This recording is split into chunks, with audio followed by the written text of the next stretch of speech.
महाराज युधिष्ठिर की पैतृक वैध पैतृक संपत्ति को छीनना चाहते थे, है ना। मतलब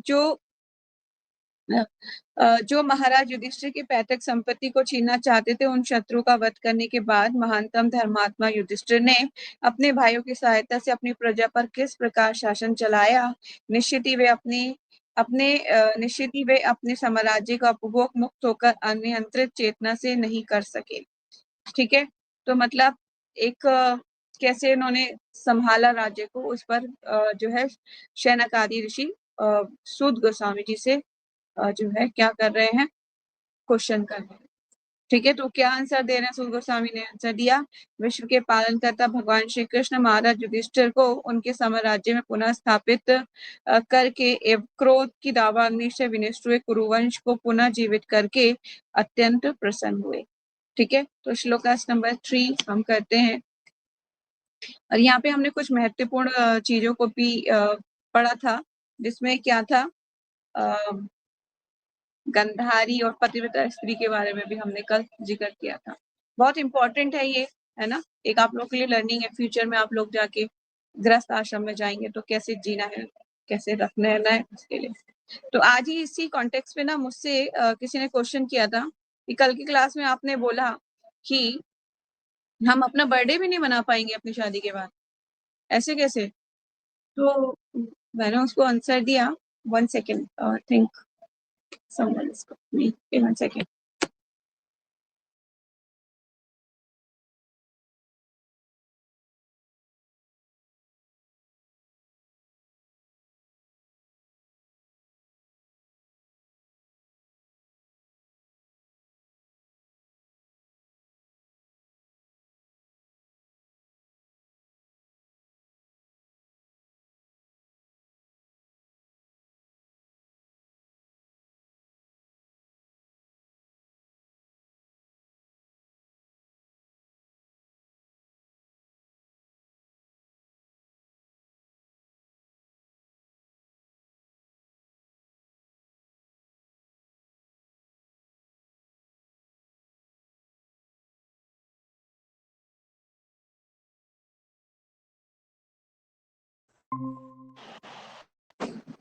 हरे कृष्णा।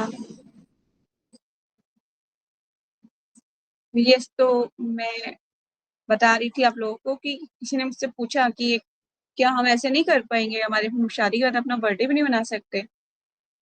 तो मैंने उनको बोला कि मैंने ये नहीं बोला था कि अपना बर्थडे नहीं मना सकते, मैंने ये बोला था कि अगर घर में कोई बीमार है तो आप जो है अपना बर्थडे कैसे सेलिब्रेट करोगे?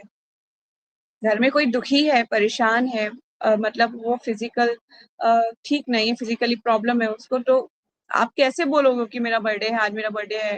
कैसे बोलोगे? नहीं बोल सकते ना। इसी तरह से गृहस्थ लाइफ में कुछ रूल्स एंड रेगुलेशंस उसको फॉलो करना पड़ता है। आप मतलब अपने आप को दूसरों से अलग नहीं कर सकते, आप अब उस फैमिली का पार्ट होते हो, है ना। तो उस फैमिली में अगर किसी को छींक भी आएगी तब भी आपको उसको देखना पड़ेगा, बहुत रिस्पॉन्सिबिलिटीज बढ़ जाती है। ठीक है, तो इस तरह से मैंने उनको आंसर दिया, तब शी अंडरस्टैंड की हाँ, यू आर सेइंग राइट, आप ठीक कह रहे हो, ऐसा ही होता है कि अगर घर में कोई बेड पर है तो हम नहीं अपनी खुशी नहीं मना सकते। कैसे खुशी मना सकते हैं? ये तो अपनी फैमिली में भी होता है। हमारे घर में भी अगर हमारे पापा ठीक नहीं है, मम्मी ठीक नहीं है, तो हम नहीं मनाते, फिर कहते हैं ना नेक्स्ट ईयर बना लेंगे। ऐसा कुछ होता है, नहीं होता है? उसी तरह तो चलते हैं श्लोकास नंबर 3 पे। ग्रंथा श्रीमद् भागवतम को प्रणाम करके ओम नमो भगवते वासुदेवाय, ओम नमो भगवते वासुदेवाय, ओम नमो भगवते वासुदेवाय। नारायणं नमस्कृत्यं नरं चैवं नरोत्तमं देवीं सरस्वतीं व्यासं ततो जयमुदीरये।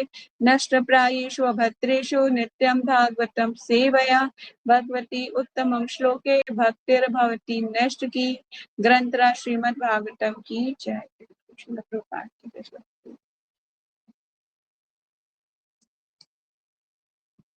चलिए श्लोकास नंबर 3 प्रभुपाद की जय। निशंबे भीष्म उक्तमं अर्थम अच्युतम उक्तमं प्रवतम विज्ञान विधु बिभम शाश्वसा गयम इंद्र एव अजित आश्रया परिधि उपरांताम अनुजा अनुवर्तिता। निशम्य सुनकर भीष्म उक्तम, भीष्म द्वारा कहा हुआ, अर्थम तथा अच्युत उक्तमम, अच्युत भगवान कृष्ण ने जो कुछ कहा था, प्रवत लगे रहकर विज्ञान पूर्ण ज्ञान विधुत पूर्ण रूप से धुल धुल गए, विभ्रम सारे संदेह, शासन किया गाम पृथ्वी पर, इंद्र स्वर्ग का राजा एवं सदृश अजित आश्रय दुरजय भगवान द्वारा रक्षित, परिधि उपांतम समुद्रों सहित अनुजा छोटे भाई, अनुवर्तिता उनके द्वारा पालन किया जाकर। भीष्मदेव तथा अच्युत भगवान श्री कृष्ण ने जो कुछ कहा था, भीष्मदेव तथा अच्युत भगवान श्री कृष्ण ने जो कुछ कहा था, उनसे प्रबुद्ध होकर महाराज युधिष्ठिर परिपूर्ण ज्ञान विषयक मामलों में व्यस्त हो गए, क्योंकि उनके सारे संदेह दूर हो चुके थे। इस प्रकार उन्होंने पृथ्वी तथा सागरों पर राज्य किया और उनके छोटे भाई उनका साथ देते रहे। ठीक है, जैसे मैंने पहले ही बताया था कि युधिष्ठिर महाराज ने पूरे पृथ्वी के शासक थे, है ना। तो ये नहीं कि सिर्फ हम इस तरह पे अभी आज जो है भारत का नक्शे में देखते हैं उसमें छोटा सा होता है भारतवर्ष, पहले ऐसा नहीं था, पूरी पृथ्वी का साम्राज्य थे मिला था। ठीक है, आगे चलते हैं। तात्पर्य में जगत गुरु श्रील प्रभुपाद जी की जय। जब महाराज युधिष्ठिर समुद्र पर्यंत पृथ्वी पर शासनरूढ़ थे, तो उस समय भी आधुनिक अंग्रेजियत के ज्येष्ठ अधिकार या सबसे बड़े को उत्तराधिकार जैसा नियम प्रचलित था। उस काल में हस्तिनापुर, अब दिल्ली का एक अंश का राजा समुद्रों समेत विश्व का चक्रवर्ती सम्राट होता था। ये एक क्रम महाराज युधिष्ठिर के पौत्र महाराज परीक्षित तक चलता रहा। ठीक है, जब तक महाराज परीक्षित रहे तो ये एज इट इज चलता रहा। जैसे ही परीक्षित महाराज जो है तक्षक नामक जो है राक्षस, वो जो था सांप था, उसने जब उनको डस लिया, तब फिर कलयुग पूरी तरह से आ गया, तब से कलयुग आ गया।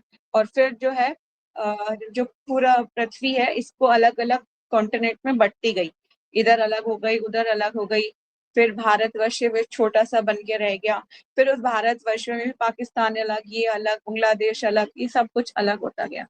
ठीक है, इस तरह से बढ़ गया। फिर तो आज जो भारतवर्ष को बोलेंगे तो सिर्फ एक छोटा सा मैप दिखाया जाएगा पृथ्वी का, वो ही भारतवर्ष कहलाता है। ठीक है, महाराज युधिष्ठिर के छोटे भाई उनके मंत्री तथा राज्य सेना नायकों के रूप में कार्य करते थे और राजा के धर्मात्मा भाइयों का आपस में पूर्ण सहयोग था।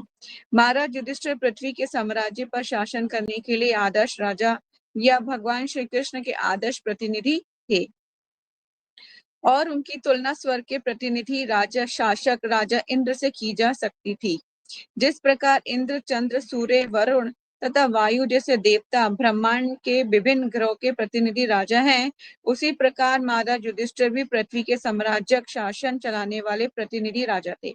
देखिए, उनके भाई भी वही तो है सब कुछ, मतलब वायुपुत्र है, कोई कोई धर्मराज है, कोई इंद्र का अंश है, मतलब हैं तो सब उन्हीं के आ रहे हैं ना, उन्हीं के उसमें से।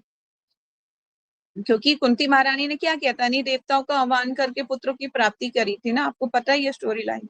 ठीक है, तो वे आधुनिक प्रजातंत्र के अल्प तरह से अप्रभुत्व राजनीतिक नेता जैसे ना थे। उन्हें भीष्म देव ने तथा अच्युत भगवान ने भी उपदेश दिया था, अतएव उन्हें हर वस्तु का पूरा ज्ञान था। आजकल राज्य का निर्वाचित कार्यकारी प्रमुख कठपुतली के समान होता है, क्योंकि उसके पास राजशक्ति नहीं होती।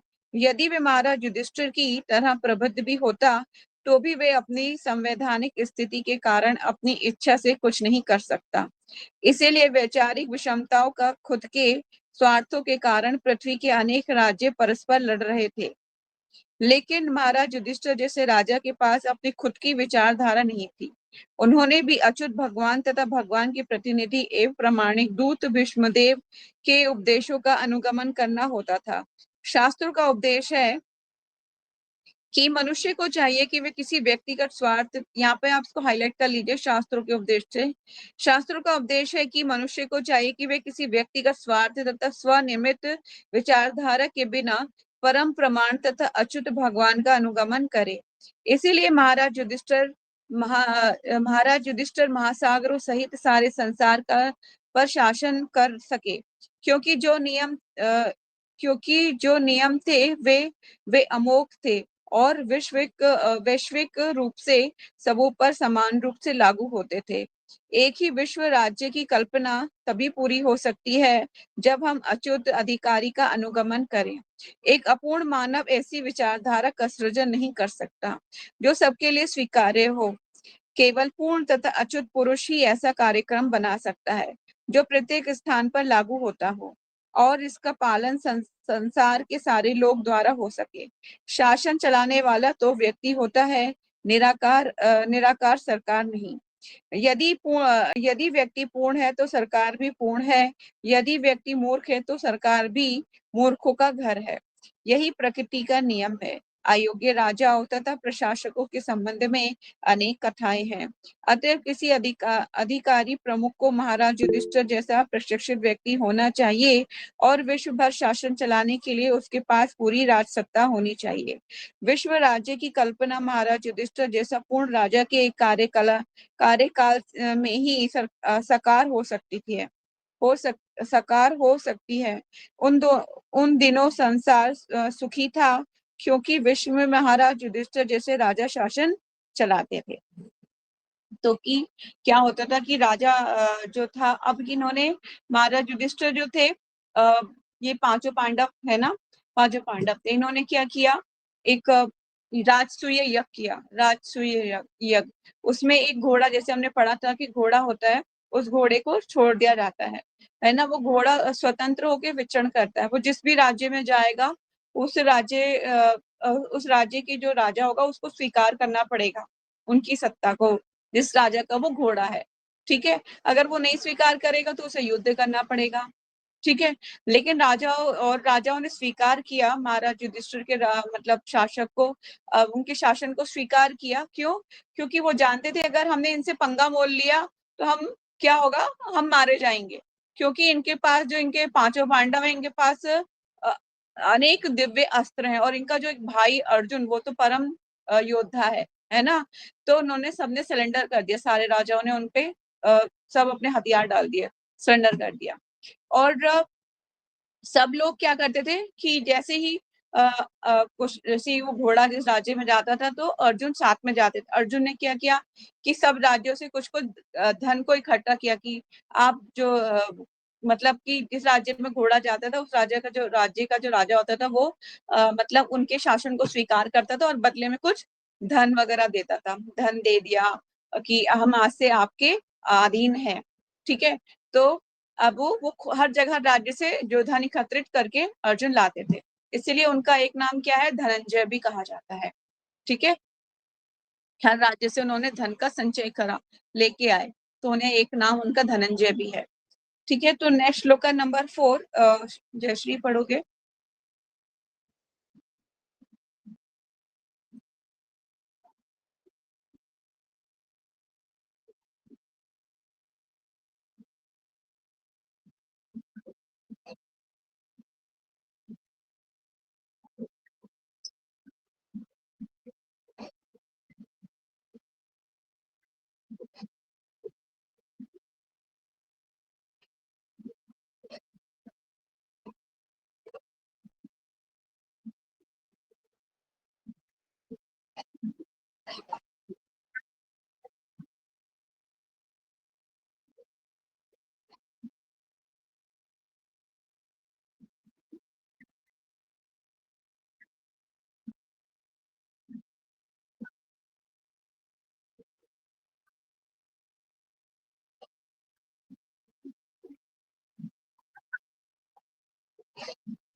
हरे Krishna. Thank you so much Yashvi. तो तात्पर्य प्रभुपाद जी का बहुत अच्छा है। और सुद गोस्वामी जी बोल रहे हैं कि महाराज युधिष्ठिर के राज्य काल में क्या हुआ करता था, प्रचुर मात्रा में जितना पानी चाहिए था उतने ही पानी बादल बरसाया करते थे, है ना। और मनुष्य पृथ्वी मनुष्य की सारी आवश्यकताओं की पूर्ति पर्याप्त मात्रा में करती थी, जितना चाहिए। आज भी देखिए ना, सारा कहाँ से आता है, सारा अन्न वन्न और फल, ये फल सब्जियां सब कुछ पृथ्वी तो उगाती है, किसी फैक्ट्री में तो नहीं बन के आती ना सब्जियां वब्जियां कि वहां से मैन्युफैक्चरिंग हुई हो, नहीं, सब माता प्रकृति के द्वारा ही हमें प्राप्त होता है। तो भगवान ना जैसे ऐसा नहीं है कि लोग कहते हैं ना कहाँ है भगवान, हमें दिखाओ हमें दिखाओ। उन मूर्खों को देखना चाहिए। तुम जाने तुम्हारे शरीर के अंदर से जो शक्ति मिल रही है ना बोलने की, वो भी भगवान से आ रही है। एवरीवेयर भगवान है, हर जगह भगवान है।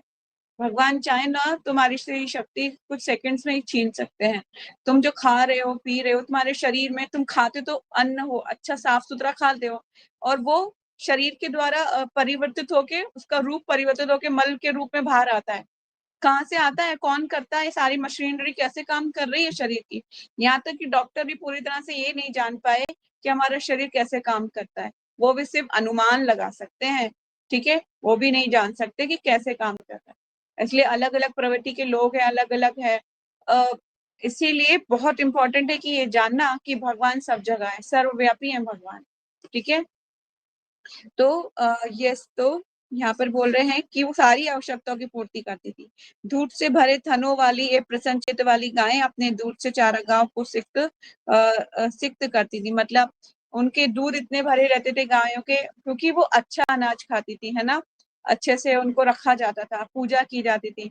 आजकल इतने स्लॉटर हाउस खुल गए हैं, कसाई घर खुल गए हैं, तो वो क्या हो रहा है, उनके जिन जिन गायों को काटा जा रहा है वो क्या कर रही है, तड़प रही हैं। और बेजुबान जानवरों को देख के भगवान गुस्सा होते हैं, मतलब क्रोधित होते हैं। तो फिर ये ऐसी महामारियां शुरू होती हैं, प्रलय आती है, प्राकृतिक आदिदेविक जो आप देख रहे हो, आदिदेविक प्रलय ये अभी आई है। इसके बाद महामारी फैलेगी बहुत तगड़ी, ऐसी महामारी बीमारी आएगी, इसकी चपेट में सब लोग आ सकते हैं। अभी देखिए ना कितने जानवर मर चुके हैं। अब वो जानवर मरे हैं, अब वो जो जानवर मरे उसके बाद जो महामारी फैलेगी, कितनी एकड़ फसलें खराब हो चुकी हैं, अब महंगाई बढ़ेगी, क्योंकि इतना कुछ मिलेगा नहीं ना। जो मतलब जो फसल अभी उग के बाहर आने वाली थी, है ना, जो आने वाली थी फसल, वो सब नष्ट हो गया, जो रखा था वो भी नष्ट हो गया। तो आप समझिए कितनी महंगाई आएगी, क्योंकि कुछ मिलेगा ही नहीं, फिर सारा कुछ कैसे होगा। अनेक राज्यों, फिर भूखमरी की कगार पे आ जाएगा भारत। बहुत बहुत आने वाली विपदाएं का सामना करना पड़ेगा अभी। मतलब एक कोई प्रॉब्लम आती है तो उसके आगे उसके पीछे क्या क्या आती है, उसकी सब प्रॉब्लम्स भी साथ में आती हैं, है ना। तो अभी महामारियां फैलेंगी, कितने जानवर सड़ेंगे, अब कितने लोग तो दब गए हैं मलबे में, उनकी लाशें नहीं सड़ेंगी नीचे, कितनी महामारियां बीमारियां आएंगी कितनी ज्यादा। तो ये सब जो है प्रकृति के द्वारा जो आपदाएं आती हैं, भगवान एकदम जिससे हो जाता है ना, भगवान को जब गुस्सा आ जाती है, भगवान कहते हैं सफाई करो, बहुत गंदगी हो गई, सफाई करो। तो अब ये सारा फिर 1 सेकंड में सारा सफाई हो जाता है, मतलब जिसको कोई सोच भी नहीं सकता वो काम, फिर प्रलय, ऐसी प्रलय आती है। आने वाले समय में और ऐसी प्रलय आएगी क्योंकि बहुत ज्यादा ना पृथ्वी का विदोहन किया जा रहा है, उसे ना उसके सारे खनिज पदार्थ उसको खोदा जा रहा है, सारा कुछ सारी चीजों को निकाला जा रहा है। तो प्रकृति पर अत्याचार, मतलब देखिए स्लोटर हाउस, गायों को, बेजुबान जानवरों को मारा जाता है, उनको काटा जाता है, तो कहीं ना कहीं तो उसका उनको भुगतना पड़ेगा ना, इसका जवाब कौन देगा? जो मनुष्य इसका कर रहा है वही जवाब देगा ना।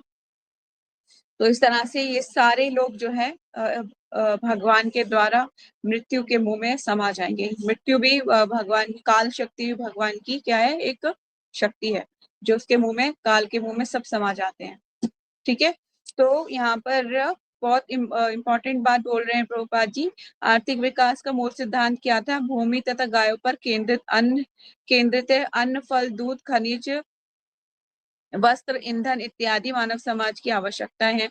जो ये बेसिक आवश्यकताएं हैं, इनकी पूर्ति आराम से हो रही थी, कोई दिक्कत नहीं है। पर लेकिन क्या है, हमें और एडवांस होने की इच्छा हो रही, और एडवांस होना चाहिए, और चाहिए, और चाहिए। उसके लिए क्या करा, सब कुछ बनाना, आर्टिफिशियल देना। आप बताइए ना, ये सब दूध कहाँ से आता है? दूध सब जो है हार्मोनल इंजेक्शंस गाय को लगाए जाते हैं, और वो फिर उनके हार्मोनल इंजेक्शन लगाने के बाद वो गाय से दूध जबरदस्ती निकाला जाता है। मतलब एक गाय की कैपेसिटी फॉर एग्जांपल 5 किलो दूध देने की है ना, एक दिन में 5 किलो दूध देती है, पर उसे हार्मोनल इंजेक्शन लगाए जाते हैं जिसके द्वारा और दूध उसके शरीर से खींचा जाता है। वो सारा हार्मोन्स बाहर आ रहे होते हैं उसके दूध के द्वारा, और वो दूध पी के जो हम पीते हैं ना, वो बहुत हार्मफुल होता है, वो बहुत हार्मफुल है, वो डाइजेस्ट नहीं कर पाएंगे हम, बहुत मुश्किल होता है उसको डाइजेस्ट करना। इसीलिए बोला जाता है जो डेयरी प्रोडक्ट है इनको यूज नहीं करना। आप देखिए ना आजकल कितना प्रमोट हो रहा है, डेयरी प्रोडक्ट को यूज ही मत कीजिए, मत कीजिए, मत खाइए। एक्स्ट्रा कहाँ से देती है गाय की? गाय को पता थोड़ी नहीं होता कि कल एक गाय दूसरी गाय को थोड़ी ना बोलती है, बहन बहन कल ना क्या नाम है, रक्षाबंधन आने वाला है और दिवाली भी आने वाली है, कल ज्यादा दूध देना है, ठीक है? ऐसा थोड़ी नहीं होता है। वो भाई उसका जो नेचर है वो उसी नेचर के हिसाब से देखिए, एक्स्ट्रा कहाँ से आता है, कहाँ से बनती है वो सब। ये सब प्लानिंग ये लोग करके रखते हैं कि हार्मोनल इंजेक्शन लगा लगा के एक्स्ट्रा दूध निकाल के। और जो कंपनियां, बड़ी बड़ी कंपनियां क्या करती हैं, जो आपके पास जो दूध आता है ना पैकेट में, वो कई दिन पुराना होता है, उसको वो सुखा लेती है, सुखा के फिर पानी में मिला के फिर वो बेचते हैं। बहुत बहुत बहुत खराब सिचुएशन है, बहुत। इसीलिए जो डेयरी प्रोडक्ट को मना किया जाता है, यूज मत कीजिए, वो हमारे शरीर के लिए सही नहीं है।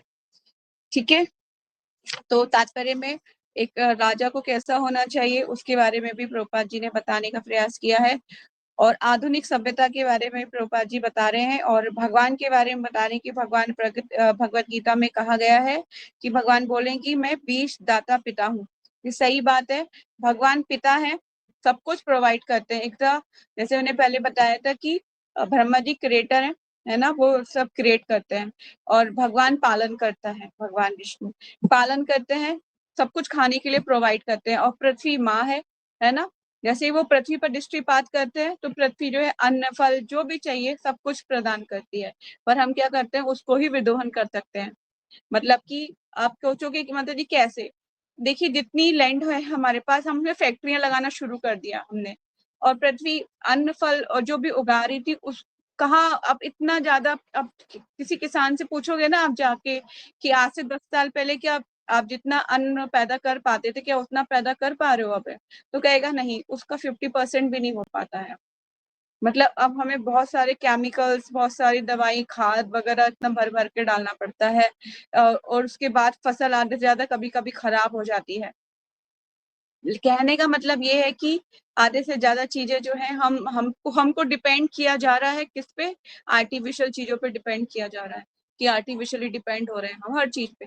आप देखिए पहले जमाने में कौन एसी में सोता था? कहाँ चलते थे, ये एसी नाम की कोई चीज ही नहीं थी, लोगों को पता ही नहीं था एसी का मतलब क्या होता है ना। लेकिन क्या है, आजकल हम इसके बिना रह ही नहीं पाते हैं। क्यों? क्योंकि सब इतने एसी के पीछे जो गर्म हवा निकलती है उससे इन्वायरमेंट में क्या नाम है, जबरदस्त गर्मी फैल जाती है और फिर वो असहनीय हो जाती है। तब हमें लगता है कि ये इसकी बहुत जरूरत है, ये लगाना बहुत जरूरी है। पर लेकिन नेचुरल तरीके से अगर जियो ना, तो क्या होगा, इसकी नीड ही नहीं है, इसकी जरूरत ही नहीं पड़ेगी। एक फैन भी बहुत है, पंखा भी बहुत चल सकता है, बहुत अच्छा है। आप देखिए, और दूर दराज इलाकों में चले जाएंगे ना आप, जहाँ तक उत्तराखंड में अंदर की तरफ जाएंगे, तो वहां पे आज भी कोई एसी में एसी नहीं लगाता है। लेकिन क्या है, हमें प्रकृति से दूर ले जा रहा है, आर्टिफिशियल चीजों की तरफ। इसीलिए हम दुखी हैं, परेशान हैं। क्यों? इन चीजों पे डिपेंड हो चुके हैं। जैसे एसी चलता है, फिर उसका बिल, इलेक्ट्रिसिटी बिल आता है, उससे हम परेशान हो जाते हैं, क्योंकि इतनी तो अर्निंग नहीं है जितना हमारा एक्सपेंस हो जाता है। बहुत बहुत बहुत बहुत एक मतलब एक सोल्यूशन जो मिलता है, उसकी एक और प्रॉब्लम खड़ी हो जाती है। इसीलिए बेसिक कहते हैं कि सादा जीवन उच्च विचार होने चाहिए, मतलब सिंपल लिविंग हाई थिंकिंग। ठीक है, पर हमारा उल्टा है। उल्टा है, सिंपल लिविंग नहीं है हमारा, उल्टा चलते हैं हम। ठीक है, नेक्स्ट श्लोकास कर लेते हैं। श्लोकास नंबर 5।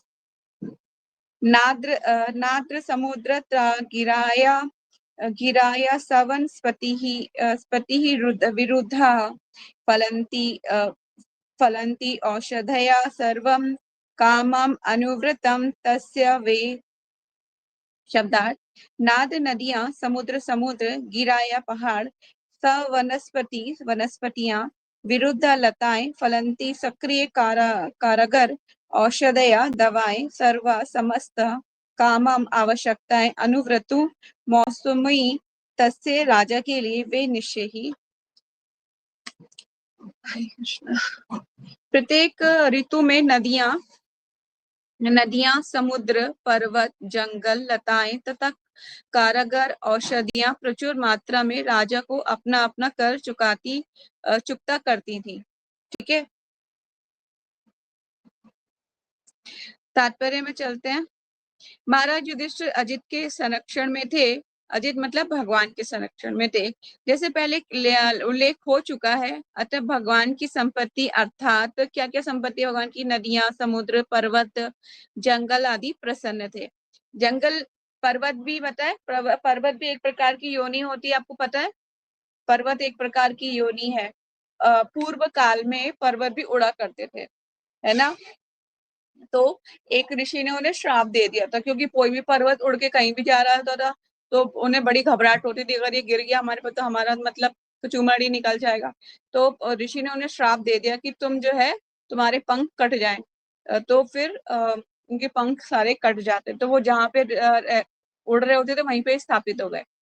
ठीक है, तो ये भी एक तरीके की योनि है। मुझे याद है, जब मैं आज से 2 साल पहले 4 धाम की यात्रा पे गई थी, गंगोत्री, यमुनोत्री, बद्रीनाथ, केदारनाथ। और जब मैं वहां पे मैंने देखे हिमालय के पहाड़, हिमालय के पर्वत लग जाते हैं ना, हिमालय की शाखाएं, इतने सुंदर सुंदर पर्वत हैं।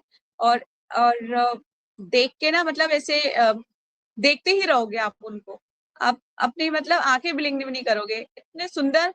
ऐसा लगेगा कि कुछ जैसे होता है ना, वो एक तरीके की योनि है, मतलब जड़ योनि है, पर एक तरीके की योनि है वो भी। तो आपको ऐसा लगेगा कि इनकी कंदराओं में अलग अलग, वहां पे जो मैंने बताया था कि नागे बाबा जो होते हैं और भी ऋषि मुनि तपस्याएं कर रहे होते हैं, एक सात्विक वातावरण होता है और मन इतना शांत हो जाता है। आप कभी, आपको मौका मिले ना, तो जरूर जाइएगा 4 धाम की यात्रा पे। आजकल तो लोग डरे हुए हैं, क्योंकि ऑलरेडी वहां पे भी काफी ऐसा हो चुका है। लेकिन ना, जब मैं गई थी तो मेरी लाइफ का बहुत अच्छा एक्सपीरियंस है। और वहां से आने के बाद में कई दिनों तक यही सर्च करती रही कि हिमालय के पहाड़ कैसे कैसे होते हैं, क्या क्या होता है वहां पर, और कैलाश पर्वत कैसा है, कैलाश पर्वत के चारों ओर क्या रहता है। क्योंकि मैंने कुछ सात्विक शक्तियों का अनुभव किया वहां पर ना, कुछ ऐसे देखा कि ये जो पहाड़ है वहां पे एक सात्विक वातावरण, मतलब कि जिसमें चैंटिंग के टाइम पे जैसे आपका मन एकदम शांत होता है और आप अनुभव करते हैं। अगर मॉर्निंग में चैंटिंग करी है किसी ने 5 बजे, तो बहुत मन शांत होता है ना, एकदम हमें लगता है कि we are connected to lord, तो वैसी ही फीलिंग रहती है। तो बहुत ही एक तपस्वी भूमि है ना, इसलिए तपोभूमि कहा जाता है उत्तराखंड को भी। तो बहुत अच्छी जगह है, कभी मिले आपको मौका तो आप जाइएगा। तो ये सारी पर्वत श्रृंखलाएं सब भगवान की द्वारा ही है। चूंकि महाराज युधिष्ठिर अजित के संरक्षण में थे, जैसे पहले उल्लेख हो चुका है, अतः भगवान की संपत्ति अर्थात नदियां, समुद्र, पर्वत, जंगल इत्यादि प्रसन्न थे। और वे राजा को अपना अपना कर चुकाते रहते। कर मतलब पहाड़, जिसका जो जो कार्य है वो अपना कार्य पूर्ण रूप से कर रहा है, उसको कर चुकाना हो गया। ठीक है। नदियां सुचारू रूप से शीतल होकर बह रही हैं। पर्वत जो है, प्रचुर मात्रा में पर्वतों से भी हमें रत्न प्राप्त होते हैं ना। जैसे मैंने बताया थे, हमारे पास सोने की खाने हैं, हीरे की खाने हैं। ये सारी कहाँ से? पर्वतों से ही आते हैं सारा। यहाँ तक कि हीरे, मोतिक, माणिक सब पर्वतों, इनकी अपनी अपनी जो होती है खान, मतलब कि पर्वतों के अंदर, गुफाओं के अंदर, दीवार के अंदर लगे हुए होते हैं ये मणिक, मोती। मोती तो नहीं, जो माणिक होते हैं, जो मतलब कि जिनको हम अलग अलग टाइप के रत्न बोलते हैं, है ना, ये सारे, वो सब हमें पर्वतों से प्राप्त होते हैं। ठीक है। तो ये सब अपना अपना कर चुकाते थे, अपनी देते थे राजा को। सफलता का रहस्य है भगवान के संरक्षण में शरण लेना। उनकी अनुमति के बिना कुछ भी संभव नहीं है। औजारों तथा यंत्रों के बल पर हम अपने आप से आर्थिक विकास के लिए प्रयास करना ही तो सब कुछ नहीं है। उसके लिए परमेश्वर की अनुमति आवश्यक है। अगर परमेश्वर की अनुमति नहीं है तो आप कुछ नहीं कर पाएंगे। ठीक है। अन्यथा सारी यांत्रिक व्यवस्था होने पर भी सब कुछ विफल रहेगा। सफलता का अंतिम कारण देव या परमेश्वर है। महाराज युधिष्ठिर जैसा राजा ये अच्छी तरह जानते थे कि राजा जनता के कल्याण कार्यों की देखभाल करने वाला परमेश्वर का दूत होता है। वस्तुतः राज्य परमेश्वर की संपत्ति है। नदियां, समुद्र, जंगल, पर्वत, औषधियां इत्यादि मनुष्य की सृष्टि नहीं है।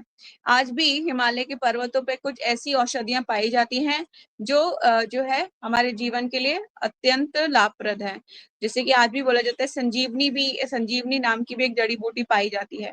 ठीक है। पर वो बहुत दुर्लभ है, वो अलग से, मतलब जिसको उसकी पहचान नहीं है वो उसे ढूंढ ही नहीं सकता है। बहुत दुर्लभ है, बहुत दुर्लभ। आजकल उसका मिलना ही मतलब असंभव सा लगता है। आप सर्च करेंगे ना, आपको तो ऐसी जड़ी बूटी लुप्त सी हो गई है, क्योंकि संजीवनी का मतलब होता है कि आप किसी को जीवित कर सकते हो। ठीक है। संजीवनी बूटी तो लेके आए थे हनुमान जी लक्ष्मण जी के लिए। ठीक है। तो ये ऐसे ये सब परमेश्वर की अनुमति से ही प्राप्त हो सकती हैं। ठीक है। मनुष्य की ये नदियां, समुद्र, जंगल, औषधियां इत्यादि मनुष्य की सृष्टि नहीं है। ये सब परमेश्वर की सृष्टियां हैं। और जीव को भगवान की इस संपत्ति का उपयोग करने की अनुमति भगवान की सेवा करने के लिए दी जाती है। अगर आप भगवान की सेवा करेंगे तभी इसकी अनुमति आपको प्राप्त होगी। जिस तरह से हनुमान जी गए थे संजीवनी लेने के लिए, तो वहां के जहाँ पर ये औषधि थी, वहां के उसके जो रक्षादार, मतलब जो उसके पहरेदार थे, है ना, उनको वो ले जाने नहीं दे रहे थे। तो जब उन्होंने बोला ये सब जड़ी बूटी में भगवान श्री राम जी की सेवा में ले जा रहा हूँ, तो स्वतः ही वो, मतलब अपने आप को, जो जड़ी बूटियां थी वो अपने वास्तविक रूप में आ गई, मतलब वो चमकने लगी, है ना। कोई ऐसा अनऑथराइज पर्सन अगर उनके पास जाता है तो वो क्या करती हैं, अपने आप को छुपा लेती हैं। बहुत ही सेंसिटिव होती हैं जड़ी बूटियां, वो छुपा लेती हैं। इसी तरह से अगर अनऑथराइज तरीके से उनको यूज किया जाए तो वो लुप्त हो जाएंगे, वो नहीं दिखाई देंगे। जैसे संजीवनी के बारे में मैंने बोला था। ठीक है। तो आज का ये इस संपत्ति का उपयोग करने की अनुमति भगवान की सेवा से के लिए दी जाती है।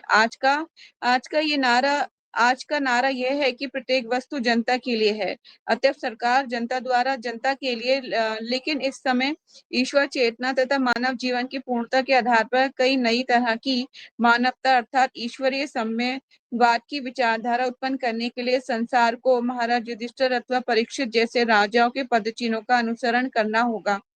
परमेश्वर की इच्छा से प्रत्येक वस्तु की प्रचुरता है और हम इन वस्तु का उपभोग मनुष्य तथा मनुष्य के बीच, पशु तथा मनुष्य या प्रकृति के बीच शत्रु भाव से रहित होकर सुखपूर्वक रहने के लिए कर सकते हैं। भगवान का नियंत्रण सर्वत्र है और यदि भगवान प्रसन्न हो जाएं तो प्रकृति का कोना कोना पुलकित हो जाए। तब नदियां उमड़कर पृथ्वी भूमि को उर्वर बनाएंगी और समुद्र प्रचुर मात्रा में खनिज, मोती तथा रत्न प्रदान करेंगे। जंगल पर्याप्त ईंधन, औषधियों तथा वनस्पतियों की पूर्ति करेंगे और ऋतु परिवर्तन में विपुल मात्रा में फल और फूल मिल सकेंगे। अब देखिए आजकल फलों में भी वो स्वाद नहीं रहा जो पहले हुआ करता था। ना ही वो उतने मीठे होते हैं और ना ही वो उतने स्वादिष्ट होते हैं। आजकल स्वाद नहीं है। क्यों नहीं है? क्योंकि हमारा जीवन लाइफस्टाइल ही चेंज हो चुका है। हमें ज्यादातर सब मतलब कि हमने क्या है, अपने स्वार्थ के लिए सब चीजों को यूज करना शुरू किया, परमेश्वर की प्रसन्नता के लिए नहीं। तो सारी औषधियां, ये फल फूल सब प्रकृति के द्वारा मिलता है, पर हमने प्रकृति का ही विदोहन से ही तोड़ फाड़ दिया। तो फिर कैसे मिलेगा? है ना? माता पिता की संपत्ति उसी को देते हैं, माता पिता अपनी संपत्ति, जो उनका बच्चा उसे ढंग से रखता है, उसे नहीं जो उसको तोड़ फाड़ दे। ठीक है, तो धीरे धीरे ये चीजें भी आप मिलना कम हो जाएंगी, देखेंगे आप। फैक्ट्रियां तथा औजारों पर आश्रित रहकर जीने की कृत्रिम शैली से कुछ ही व्यक्तियों को तथाकथित सुख प्राप्त हो सकेगा, और वे भी लाखों लोगों का सुख छीनकर। लेकिन जनसमूह की शक्ति फैक्ट्री उत्पादन में लगी है, अतः प्राकृतिक पदार्थों में गतिरोध आ रहा है और जनसमूह दुखी है। ठीक से शिक्षा पाए बिना अधिकांश लोग प्रकृति भंडारों का दोहन करके स्वार्थी हेतु पीछे पीछे चले जा रहे हैं। अतः व्यक्ति तथा राष्ट्र राष्ट्र के बीच कड़ी स्पर्धा चल रही है। भगवान के प्रशिक्षित दूत द्वारा नियंत्रित नहीं हो रहा है। हमें यहीं पर तुलना करके आधुनिक सभ्यता के दोषों पर विचार करना चाहिए और मनुष्य को शुद्ध करने तथा काल दोष को निपटाने के लिए महाराज युधिष्ठिर के पद चिन्हों पर चलना सीखना चाहिए। पद चिन्हों पर चलना चाहिए तो मतलब बहुत इंपॉर्टेंट है कि एक राजा को कैसा कार्य करना चाहिए और कैसे भगवान की सेवा में सब कुछ लगाना चाहिए। This is very important. ठीक है, तो अभी 8:27 हो चुके हैं, यहीं हम रोकेंगे। कोई क्वेश्चन है तो आप पूछ सकते हो, बाकी कल कंटिन्यू करेंगे। हरे कृष्णा।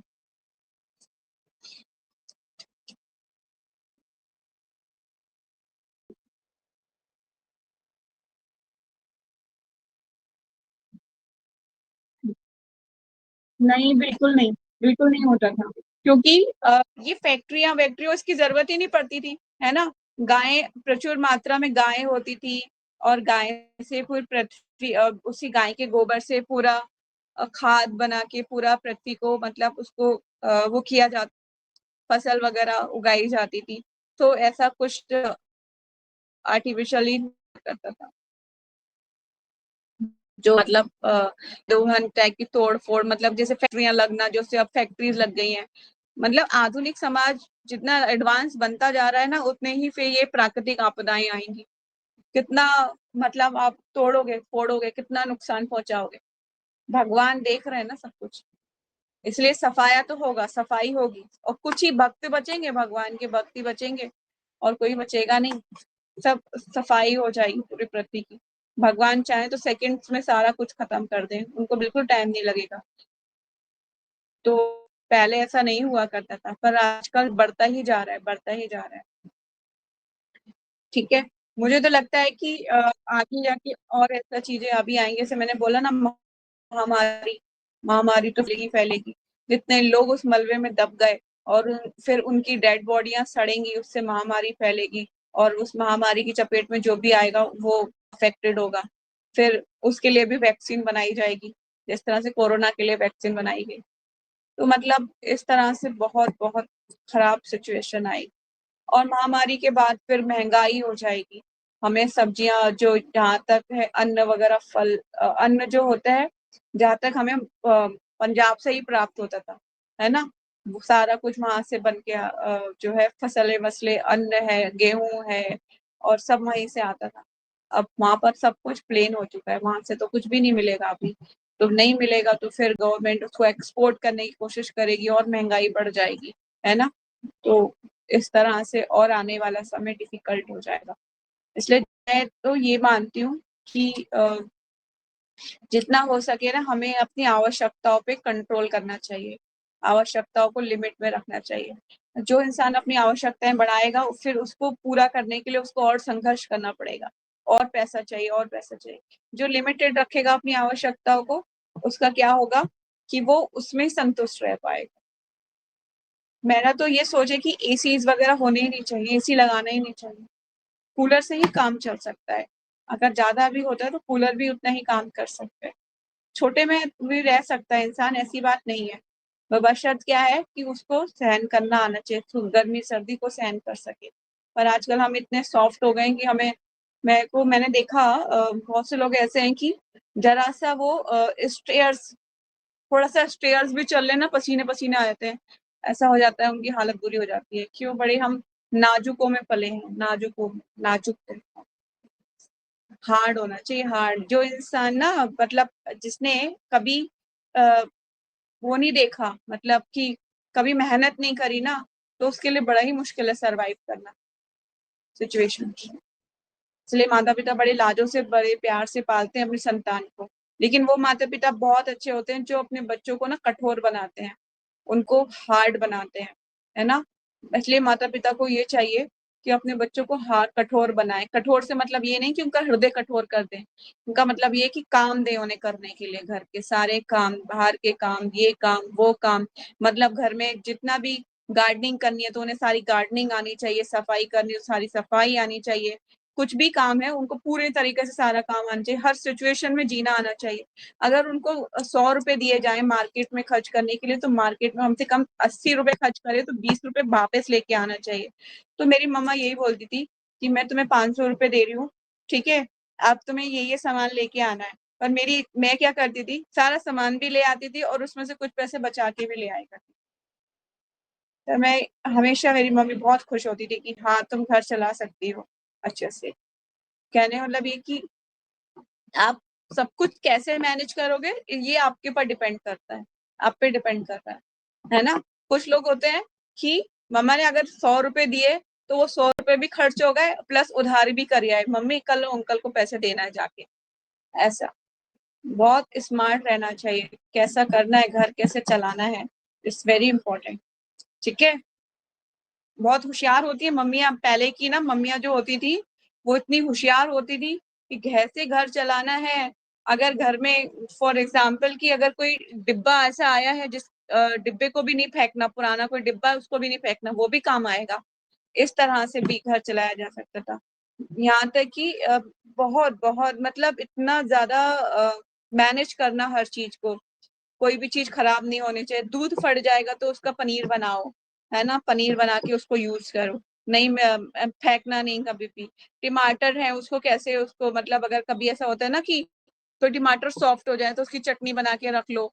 इस तरह से बहुत बहुत चीजें मम्मियाँ मतलब घर को चलाने के लिए अलग अलग ट्रिप, अलग अलग चीजों को यूज करती थी, अलग अलग तरीके के काम करती थी कि ताकि घर बहुत अच्छे से चल पाए।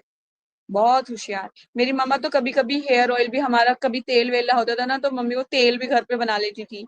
बहुत बहुत होशियार और मतलब इस तरह से घर को चलाना, मतलब बच्चों के कोई कपड़े वगैरह कोई सिलने हैं तो वो भी सिलना, ये भी करना, सारे काम अच्छे से करना।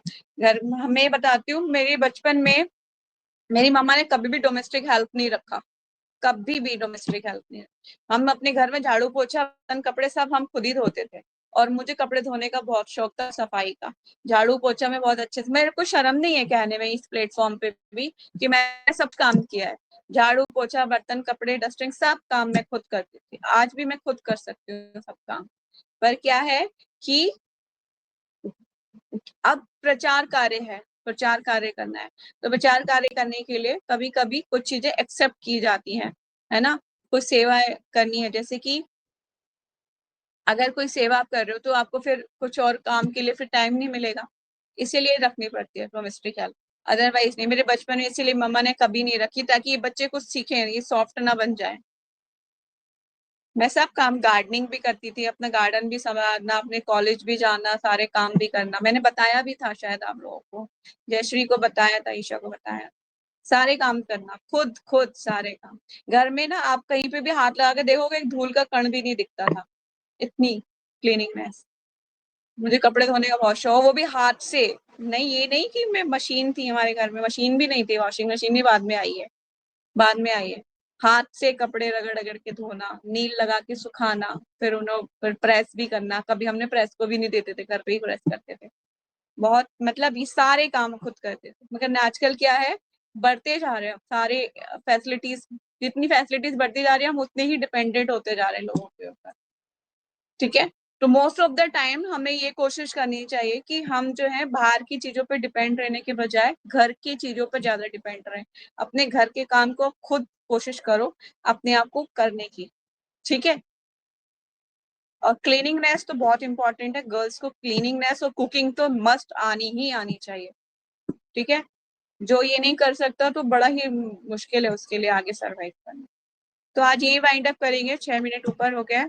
ठीक है, कल वेडनेसडे है, तो कल मेरी वेडनेसडे की क्लास नहीं होगी, पर यहाँ पर जो है मैं क्लास भागवतम की क्लास आप लोगों की लूंगी। मेरी क्लास नहीं होगी कल, मतलब जो दूसरी क्लास होती थी वेडनेसडे को, तो कल आपकी क्लास हम कंटिन्यू करेंगे। ठीक है, तो यही वाइंड अप करते हैं। ग्रंथराज श्रीमद् भागवतम की जय। जगत गुरु शीला प्रभुपाद की जय। वांछा कल्पतरुभ्यश्च कृपा सिंधुवाई एव च पतितानां पावनेभ्यो वैष्णवेभ्यो नमो नमः। अनंत कोटि वैष्णव भक्तवृंद की जय। नमचार्य हदास ठाकुर की जय। जगत गुरु शीला प्रभुपाद शीला गुरुदेव की जय। निताई गौर सीतानाथ प्रेमानंदे। हरि हरि बोल। Hare Krishna. Thank you so much for joining Isha. जय श्री हरि कृष्णा।